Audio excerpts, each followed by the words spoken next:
ये एक atheist channel है जो इस्लाम की सच्चाई मुस्लिम लोगों तक पहुंचाकर उन्हें ह्यूमैनिस्ट और रैशनलिस्ट बनाने की कोशिश करता है। हमारा मकसद मुस्लिम लोगों के प्रति किसी तरह की नफरत फैलाना या उन्हें नीचे दिखाना नहीं है। कौन था कुरान का जुल्करनैन जिसके साथ इस्लाम के याजूज माजूज की कहानी शुरू हुई?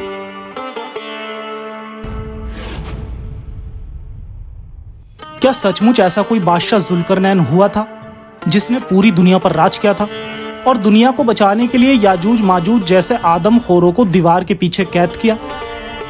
क्या कुरान दुनिया के दो महान राजा साइरस और सिकंदर में से किसी एक की तरफ इशारा कर रहा है? आखिर कौन है कुरान का जुल्करनैन जिसकी वजह से इस्लाम में कई अंधविश्वासी कहानियां मिलती हैं? क्या सचमुच दुनिया में कहीं ऐसी दीवार मौजूद हो सकती है जहां जुल्करनैन के बंद किए हुए याजूज माजूज आज भी कैद हैं, जो कयामत के करीब निकलेंगे? आखिर कैसे और क्यों ये कहानी मोहम्मद साहब ने इस्लाम में जोड़ी? आज की वीडियो से ना केवल आपको इस पूरे किस्से का सच कम वक्त में जानने को मिलेगा, बल्कि ये भी पता चलेगा कि आखिर क्यों मुस्लिम इंशाअल्लाह वर्ड का इस्तेमाल करते हैं और जिस वर्ड को बहुत रूहानी समझा जाता है उसी वर्ड के पीछे मोहम्मद की झूठ की कहानी छुपी पड़ी है। उसी कहानी से जुल्करनैन, याजूज और माजूज जैसे कैरेक्टर्स की कहानी भी जुड़ी हुई है। बहुत ही इंटरेस्टिंग और थॉट प्रोवोकिंग कहानी है जो इस्लाम के कई राज उजागर करती है, इसलिए वीडियो को पूरा जरूर देखिए। तो चलिए शुरू करते हैं इंसानियत के नाम से। यह चैनल किसी भी रिलीजन या संगठन की मदद से नहीं चलता है। इस नेक मुहिम में हमारा साथ दीजिए। इस चैनल की हर वीडियो पर पूरी एक टीम काम करती है और यूट्यूब से कोई खास अर्निंग नहीं होती। इस चैनल और मिशन को बनाए रखने के लिए आपकी रेगुलर मंथली सपोर्ट की जरूरत है।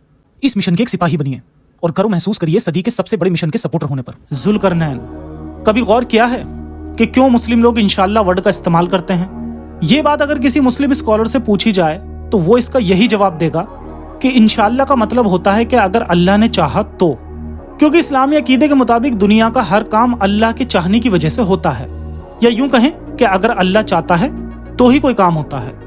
ऐसा माना जाता है कि इंशाअल्लाह लगाने से किसी काम के होने के चांसेस बहुत बढ़ जाते हैं और इसे सच्चाई और ट्रस्ट का सिंबल मान लिया जाता है।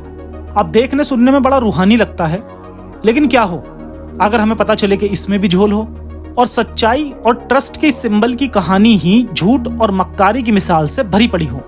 आइए आज की इस कहानी के साथ साथ इस्लाम के बहुत बड़े अंधविश्वासों से भी पर्दा उठाएंगे, जैसे कुरान में मौजूद बादशाह जुल्करनैन, जिसे कुछ लोग साइरस द ग्रेट मानते हैं और कुछ महान सिकंदर भी मानते हैं। ये जो भी था, इस्लाम में ऐसा माना जाता है कि इसने किसी वक्त में पूरी दुनिया पर अपना शासन कायम किया था और इतना ही नहीं, इसने याजूज माजूज जैसे आदमखोरों को एक दीवार के पीछे कैद कर दिया था। कहते हैं कि वो दीवार आज भी कहीं सेफ है और कयामत के करीब याजूज माजूज उस दीवार से निकलकर पूरी दुनिया पर अपना कहर ढाएंगे। याजूज माजूज अपने आप में एक बहुत बड़ा टॉपिक है जिसको हम किसी दूसरी वीडियो में तफसील से समझेंगे, लेकिन आज समझते हैं रूहानी बादशाह जुल्करनैन की कहानी और देखेंगे कैसे इसी कहानी के साथ मोहम्मद का इंशाअल्लाह और धोखा भी जुड़ा हुआ है। आइए समझते हैं डिटेल में। धू अलकरनैन या जुल्करनैन की शुरुआत। और ए रसूल, तुमसे लोग जुल्करनैन का हाल पूछा करते हैं, उनके जवाब में कह दो कि मैं भी तुम्हें उसका कुछ हाल बता देता हूं। इस आयत को देखकर साफ पता चलता है कि मोहम्मद से कुछ लोगों ने किसी बादशाह के बारे में पूछा है और अल्लाह उसका नाम जुल्करनैन बता रहा है और इसीलिए अब अल्लाह अपनी तरफ से भी कुछ किस्सा जोड़कर बताना चाहता है। अगली आयत देखते हैं जिसमें अल्लाह उस बादशाह के बारे में कुछ बता रहा है, यहां तक कि जब वो चलते चलते आफताब के गुरूब होने की जगह पहुंचा तो आफताब उसको ऐसे दिखाई दिया कि जैसे वे काली कीचड़ के चश्मे में डूब रहा है और उसी चश्मे के करीब एक कौम को भी आबाद पाया। हमने कहा, ए जुल्करनैन, तुमको इख्तियार है, या तो इनको सजा दो या इनको इनके हाल पर छोड़ दो। अब पहली बात तो यहाँ पर यह है कि अल्लाह के मुताबिक जुल्करनैन ने सूरज को कीचड़ में डूबते देखा, जो कि कुरान नाजिल होने के बाद ऐसा ही समझा जाता था, जो कि एक हदीस से भी क्लियर होता है। लेकिन जब दुनिया को पता चला कि सूरज कीचड़ में नहीं डूबता तो आयत के टेक्स्ट को बदलकर कर दिया गया कि जुल्करनैन को ऐसा लगा। खैर, आज हम इस पर बात नहीं करेंगे, आज हम सिर्फ जुल्करनैन पर फोकस करेंगे। कुरान की कुछ और आयतों से पता चलता है कि जुल्करनैन ने याजूज माजूज को एक लोहे की दीवार के पीछे कैद कर दिया। इन आयतों की तफसीर देखें तो ये जुल्करनैन का किस्सा कुछ यूं बयान हुआ कि जब मोहम्मद साहब ने अपने नबी होने का ऐलान मक्का में किया तब वहां के कुरैश लोग मोहम्मद साहब को सच्चा नबी मानने के लिए उनका इम्तिहान लेना चाहते थे। जिसके लिए कुरैश कबीले के दो शख्स नादिर और उतबा बिन अबी मुईद मदीना के यहूदियों के पास गए, क्योंकि उस वक्त में केवल यहूदी ऐसे लोग थे जो ज्यादा पढ़े लिखे थे और उन्हीं की नस्ल में नबी और पैगंबरों का सिलसिला जारी था। जब नादिर और उतबा मदीना पहुंचे तब वे यहूदियों के रब्बी यानी स्कॉलर्स से मिले, जिनसे मक्का में एक शख्स की नबूवत की दीवानगी का बयान उनको बताया, जिस पर उन्होंने यहूदियों से यह भी पूछा कि हम किस तरह से मोहम्मद की नबूवत की सच्चाई पता लगा सकते हैं। जिस पर यहूदी रब्बी ने इन दोनों शख्स से कहा कि ये 3 सवाल तुम मोहम्मद से पूछना, अगर वो 3 सवालों का सही जवाब दे देता है तो उसे सच्चा नबी मान लेना, पर अगर वो सवाल के जवाब नहीं दे पाता तब वह यकीनन एक झूठा और फरेबी शख्स है। जो 3 सवाल रब्बियों ने बताए थे वो ये थे। नंबर 1, वो कौन लोग हैं जो 300 साल तक एक गुफा में सोते रहे और उनकी करामात क्या है। नंबर 2, वह शख्स कौन था जिसने दुनिया के मगरिब से लेकर मशरिक तक यानी एक छोर से लेकर दूसरे छोर तक अपनी सल्तनत स्थापित की थी। नंबर 3, आत्मा यानी रूह क्या है। जब ये सवाल लेकर नादिर और उतबा मक्का आए तब मोहम्मद साहब से कुरैशियों ने उनको सच्चा नबी साबित करने के लिए ये तीनों सवाल पूछे, जिस पर मोहम्मद साहब ने कहा कि मैं इसका जवाब तुम्हें कल दूंगा। फिर अगले दिन पूछा, तब भी उन्होंने अगले दिन का बहाना बना दिया। इस तरह लगभग 15 दिन मोहम्मद साहब ने कोई जवाब नहीं दिया। 15 दिन बाद जब लोगों ने उन पर ज्यादा दबाव डाला तब उन्होंने ऐलान किया कि मुझे अल्लाह की वही आ गई है और मैं तुम्हें अब बताता हूँ। लोगों ने जब पूछा कि जवाब आने में 15 दिन क्यों लगे, तो मोहम्मद साहब कहते हैं कि मैं जब भी कहता था कि कल बताऊंगा तो मैं इंशाअल्लाह वर्ड नहीं लगाता था, जिस वजह से अल्लाह मेरे ऊपर वही नहीं भेज रहा था, और कल तुम लोगों से मैंने कहा कि इंशाअल्लाह कल बताऊंगा और इसलिए आज मेरे ऊपर वही आ गई। यहीं से इस्लाम में इंशाअल्लाह की कॉन्सेप्ट आई है। अब जरा खुद सोचिए कि अल्लाह कैसा खुदा है कि मोहम्मद के सच्चा नबी होने के इम्तिहान के वक्त भी उसको इंशाअल्लाह वाला मजाक सूझ रहा है। अगर अल्लाह ने यह हरकत ना की होती और लोगों ने वक्त रहते मोहम्मद पर भरोसा किया होता तो इस्लामिक जिहाद में आज तक लाखों करोड़ों लोग ना मारे जाते। खैर, मोहम्मद ने 15 दिन लेट होने का बहाना इंशाअल्लाह वर्ड से कवर किया और जितना वो 15 दिन में रिसर्च कर सकता था उसके बेस पर उसने उन लोगों को जवाब दिया, जो कि कुरान के इन 3 सवालों का जवाब कुरान की 2 सूरतों में दिया गया है, जिसमें सूरह अल-कैफ 18 में 2 सवालों का जवाब है। और ये पूरा किस्सा सीरत इब्ने हिशाम वॉल्यूम 1 पेज 301 में पूरी तरह बयान हुआ है। आज हम बाकी 2 सवालों पर बात नहीं करेंगे जो मोहम्मद से पूछे गए थे। इस पूरे वाक्य को डिटेल में समझने के लिए आप हमारी द मोहम्मद सीरीज की ये वाली वीडियो देख सकते हैं। तो आइए जुल्करनैन वाले सवाल पर रोशनी डालते हैं। असल में अरबी जबान में जुल्करनैन का मतलब होता है जिसके 2 सींग हों, यानी जिसके सर पर 2 सींग लगे हों या 2 सींगों वाला। जुल्करनैन को लेकर इस्लामी दुनिया 2 धड़ों में बटी हुई है। पुराने जमाने के मिडिल ईस्ट के लोग प्राचीन काल में एक बादशाह की कहानी को सच मानते थे जो कि पूरी दुनिया पर राज करता था, जिसमें अलेक्जेंडर द ग्रेट यानी सिकंदर आजम और दूसरा साइरस द ग्रेट या साइरस को समझा जाता है। इस्लामिक स्कॉलर्स साइरस के ऊपर ही ज्यादा तवज्जो देना पसंद करते हैं, क्योंकि माना जाता है कि सिकंदर बहुदेवतावादी था, यानी एक से ज्यादा ईश्वर को मानने वाला, वहीं साइरस एकेश्वरवादी यानी एक खुदा को मानने वाला था। तो देखते हैं जुल्करनैन की कहानी में कौन फिट बैठता है, फिर देखेंगे उससे मिलते जुलते दूसरे किरदारों की दास्तां। Cyrus the great. बाइबल में साइरस को एक महान राजा का खिताब दिया गया है जिसने एक बड़ा साम्राज्य बनाया था, जिसका जिक्र हिब्रू बाइबल में 30 से ज्यादा बार आता है। साइरस का जन्म 530 बीसी से 539 बीसी के बीच माना जाता है। उसका राज्य अचमेनिया साम्राज्य के नाम से जाना जाता था। यह पहला फारसी साम्राज्य था। साइरस 559 बीसी में अपने पिता की मृत्यु के बाद राजगद्दी पर बैठा। साइरस ने 70 साल तक राज किया था। उसके राज्य की सीमा हिमालय से अफ्रीका के सहारा रेगिस्तान तक थी, जबकि इसकी राजधानी फारस यानी आज का ईरान था, और ये लगभग 5.5 मिलियन स्क्वायर किलोमीटर का एरिया था। इसके बारे में हमें सबसे मुख्य जानकारी ग्रीक हिस्टोरियन हेरोडोटस के द्वारा लिखी गई किताब द आइडियल रूलर में हमें साइरस की कहानी देखने को मिलती है, जिसमें हेरोडोटस ने लिखा है कि साइरस ने न सिर्फ अपने लोगों यानी पर्शियन को बल्कि दूसरी कौमों के लोगों की भी मदद की और एक बड़ा साम्राज्य भी बनाया था।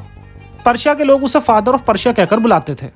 साइरस एक पर्शियन राजा था जो अहूरा मज़दा की पूजा करता था, जिसकी तस्वीर उसके मकबरे पर साफ देखी जा सकती है, जिस वजह से यह भी साफ हो जाता है कि यह कोई जुल्करनैन नहीं था, क्योंकि कुरान के मुताबिक जुल्करनैन को अल्लाह की इबादत करनी चाहिए थी, ना कि अहूरा मज़दा की।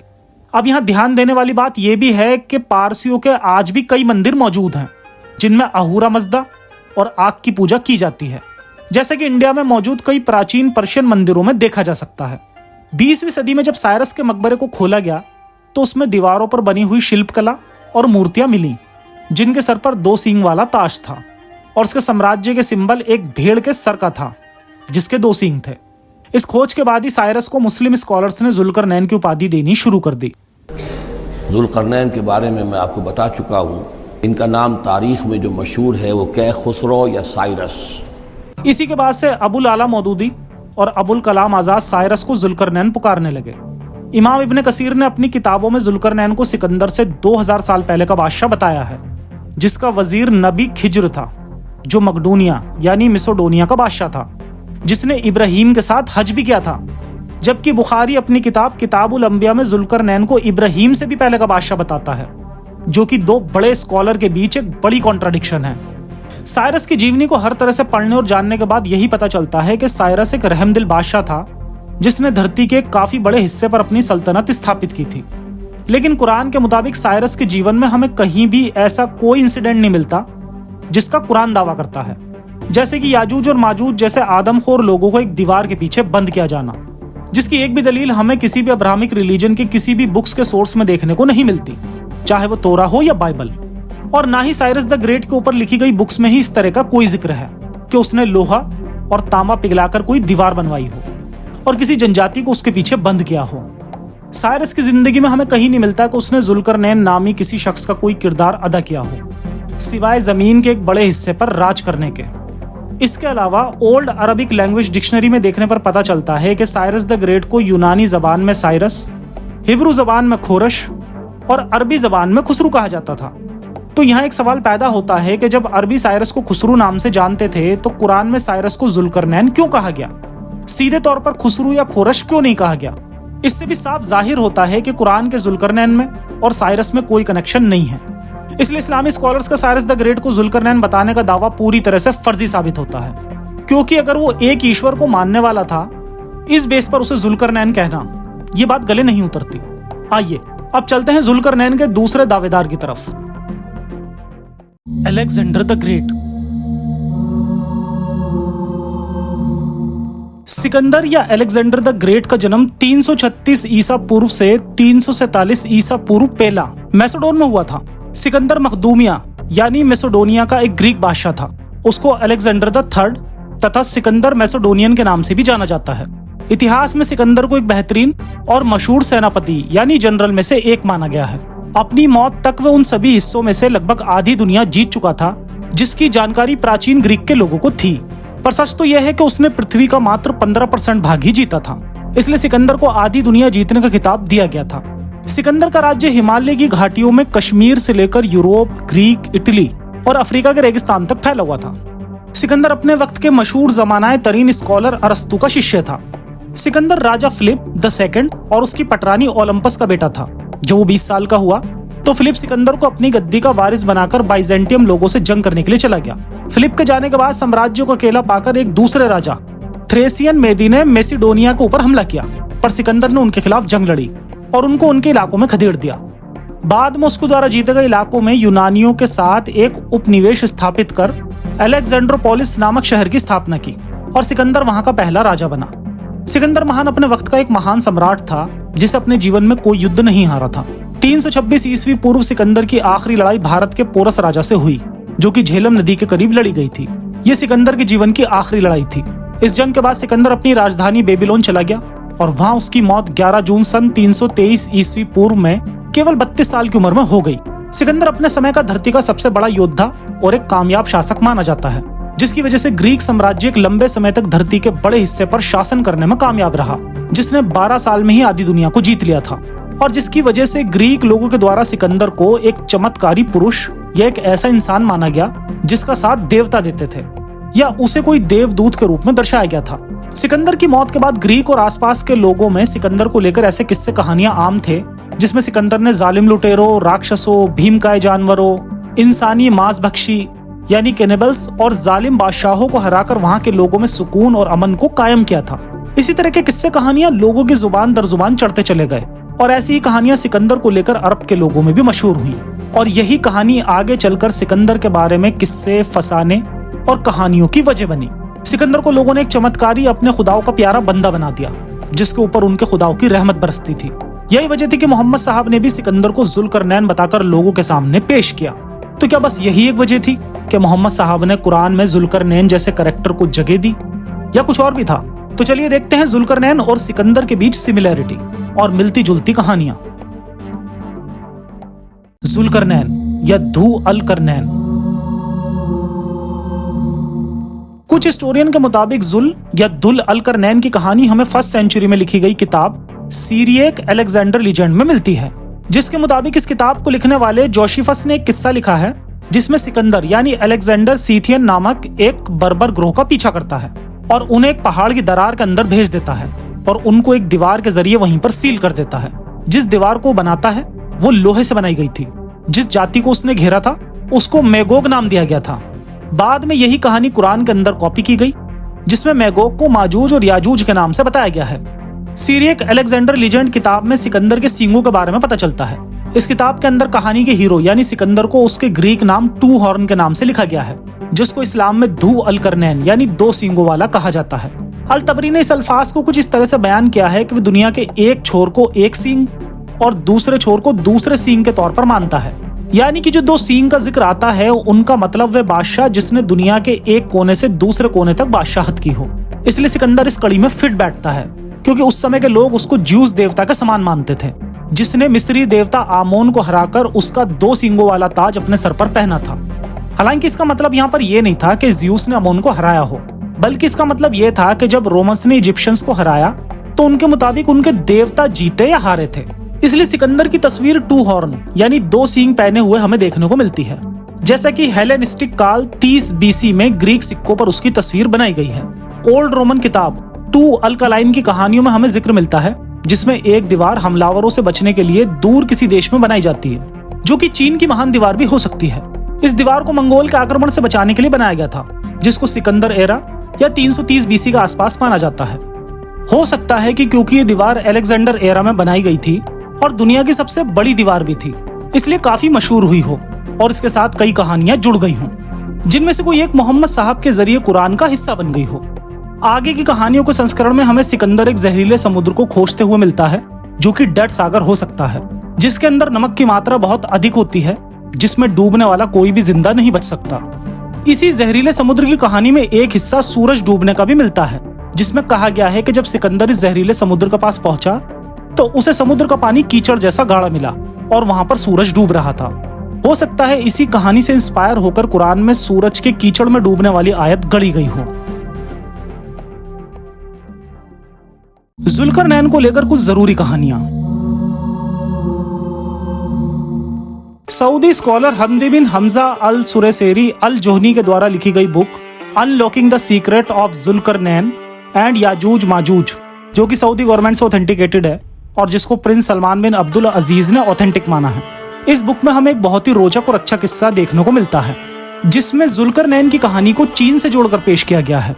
वो लिखते हैं, 300 BC के आसपास चीन के जिंजाओ इलाके में चू राजवंश के अवशेष मिलते हैं, जहां पर एक कहानी को उन्होंने अपनी दीवारों और अभिलेखों में उतारा है। इस कहानी के मुताबिक 300 BC के आसपास चीन के लोग मंगोलिया आक्रमणकारियों से बहुत ज्यादा परेशान थे कि फिर उस वक्त एक बाहरी इंसान वहां पर आया जिसने उन मंगोलियों से लड़ाई लड़ी और उनको भागने पर मजबूर कर दिया। उसने वहां के लोगों से ये पूछा कि ये लोग कहां से आते हैं। तब उन्होंने 2 पहाड़ियों के बीच एक रास्ता दिखाया और कहा कि ये मंगोलिया लोग इसी दर्रे से हमारे इलाके में आते जाते हैं, जिस पर उस बाहरी शख्स ने उस दर्रे को एक दीवार से बंद कर दिया और उस पर पिघलता हुआ लोहा चढ़ाकर उस दीवार को मजबूत बनाया। असल में चाइनीज लैंग्वेज में चू शब्द का अर्थ बाहरी व्यक्ति होता है। इसके बाद वह बाहरी व्यक्ति ने वहां पर एक राज्य की स्थापना की और वह घराना चू राजवंश कहलाया। माना जाता है कि चू राजवंश ने चीन के जिंजाओ हिस्से पर 800 वर्षों तक राज किया। राइटर हमजा का मानना है कि जुल्करनैन और उसकी माँ और उसके साथी जिंजाओ शहर में या उसके आसपास दफन किए गए थे। इस कहानी से हमें ये उम्मीद होती है कि जिस तरह आज से 1400 साल पहले यूरोप से चीन तक व्यापारी एक रास्ते का इस्तेमाल करते थे जिसे सिल्क रोड कहा जाता था, मोहम्मद साहब ने भी इसी रोड पर अपने चाचा अबू तालिब के साथ कुछ तिजारती कामों में हिस्सा लिया था। इस बात की संभावना बहुत अधिक है कि उन्होंने दीवार बनाने वाली कहानी चीन के रास्ते में जाने वाले अरबी लोगों के मुंह से सुनी हो और बाद में इन किस्सों को उन्होंने सच मानते हुए कुरान में गढ़ दिया हो।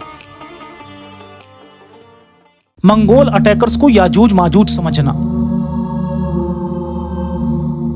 कई किस्से कहानियों को पढ़ने के बाद हमें यह बात साफ हो जाती है कि मंगोल अटैकर्स काफी वहशी और बर्बर लोग थे, जो कि इंसानों के साथ साथ उनके जानवरों को भी मार डालते थे। और जो भी बचता था उसे लूट कर ले जाते थे, जिसकी वजह से लोगों के बीच मंगोलों को लेकर डर और खौफ का माहौल था। और उस समय के लोगों ने इन अटैकर्स को लेकर बहुत सी हिंसक और डरावनी कहानियां बना ली थी, जिसमें मंगोल्स को मॉन्स्टर या डेविल और कैनिबल्स और विकृत शरीर वाला समझा जाता था। इसीलिए इन कहानियों में याजूज और माजूज को ऐसे ही शैतान समझा गया है। पाकिस्तान के मशहूर डॉक्टर इसरार अहमद सीधे तौर पर मंगोल्स को याजूज माजूज कहते हैं और उन्हें रोकने के लिए एक दीवार बनाने का जिक्र करते हुए भी दिखते हैं। यहाँ ये समझ लीजिए कि याजूज माजूज से क्या मुराद है। हजरत याफिस की औलाद ने ये सेंट्रल एशियन माउंटेन्स का जो सिलसिला है उसको क्रॉस किया और शिमाल में चले गए, और शिमाल में जाकर दाएं बाएं फैल गए। फिर ये मैदान है, टंडरे के मैदान और फलाने मैदान और बड़े बड़े खुले मैदान है, ये शिमाली में चले गए और जाकर फिर फैले। फैलने में वो मशरिक की तरफ आए तो चीन और हिंद चीनी तक ये सारी कौमें जो है ये येलो रेसेस, ये उन्हीं की नस्ल से है। तो यूं समझ लीजिए कि वेस्टर्न यूरोप और ईस्टर्न यूरोप का भी खास तौर पर शिमाली इलाका और पूरा ये रूस का इलाका और पूरा सहराए गोबी और पूरा चीन और वहां तक जो है हिंद चीनी तक, ये याफिस की नस्ल है। याफिस के जिन बेटों के नाम तौरात में आए हैं, कई नाम है, वो कोई एक दो नहीं, उनमें गॉग एंड मैगॉग भी है, ये तौरात के अंदर नाम किए गए हैं। गॉग एंड मैगॉग, याजूज माजूज, ये भी उन्हीं के बेटों की। इस क्लिप में साफ तौर पर स्कॉलर डॉक्टर इसरार अहमद मंगोल अटैकर्स को याजूज माजूज बता रहा है, जिससे साबित होता है कि कुरान और हदीसों में मशहूर याजूज माजूज के किस्से कहानियां फर्जी हैं और उनके कयामत से पहले निकलने की बातें भी फर्जी हैं। मोहम्मद साहब का सिकंदर और साइरस को लेकर कंफ्यूजन। जब मोहम्मद साहब से कुरैशियों ने सवाल पूछा कि उस शख्स का नाम बताओ जिसने दुनिया के एक हिस्से से दूसरे हिस्से तक फतेह किया हो, तब मोहम्मद साहब खुद कंफ्यूज थे कि वो किसका नाम लें, क्योंकि उस वक्त में ऐसे कई बादशाहों की कहानी आम थी जिसने पूरी दुनिया फतेह की हो। पर उस दौरान कुछ बादशाहों के किस्से बहुत मशहूर थे, जिसमें सबसे पहले बाइबल में मौजूद साइरस द ग्रेट की कहानी मशहूर थी। पर मोहम्मद साहब अलेक्जेंडर यानी सिकंदर को लेकर भी काफी प्रभावित थे, इसीलिए उन्होंने सिकंदर और साइरस की कहानी को मिला जुलाकर लोगों के सामने जुल्करनैन नामी शख्स के तौर पर पेश कर दिया।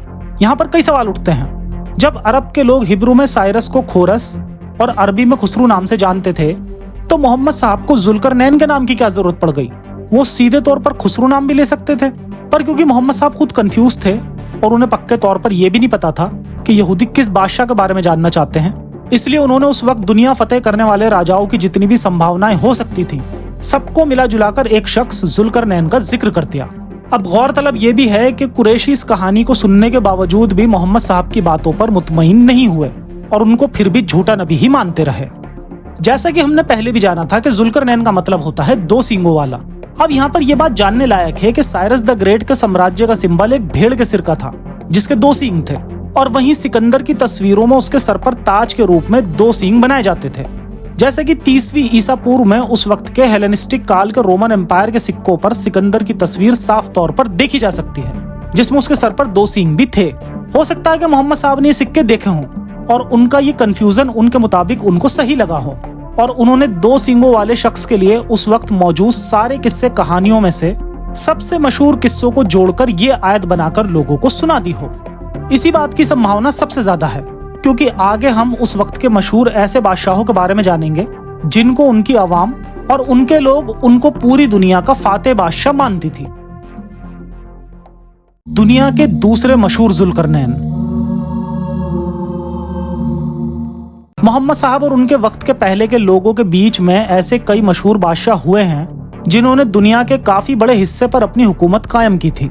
गौरतलब है कि उस वक्त के लोगों को धरती की जियोग्राफिकल कंडीशन के बारे में कुछ खास मालूमात नहीं थी और उस वक्त के लोग धरती को चपटा मानते थे जो कि चारों ओर से पानी से घिरी हुई थी, और लोगों का मानना था कि दुनिया यूरोप और अफ्रीका से लेकर चाइना तक ही सीमित है, क्योंकि उस वक्त तक लोगों ने यूएसए और ऑस्ट्रेलिया जैसे बड़े कॉन्टिनेंट की खोज ही नहीं की थी।